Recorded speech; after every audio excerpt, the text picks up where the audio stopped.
Azərbaycan və Qırğızstan Respublikalarının Kənd Təsərrüfatı Nazirlikləri arasında imzalanmış əməkdaşlıq sazişinin 3-cü bəndində genetik ehtiyatları mübadiləsi nəzərdə tutulur və bu bəndin icrası məqsədi ilə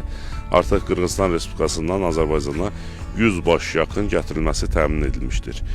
Yaklar damazlıq məqsədi ilə gətirilmişdir və saxlanılması üçün yer seçimində Qırğız mütəxəssislər iştirak etmişlər və Qırğız mütəxəssislərin ekspertlərin iştirakı ilə Azərbaycanın işğaldan azad olunmuş ərazilərində, xüsusilə dağlıq bölgələrdə monitorinqlər aparılmış, yer seçimi aparılmış və Kəlbəcər və Laçın yaylaqlarında yakların saxlanılıb bəslənilməsi üçün yerlər müəyyənləşdirilmişdir.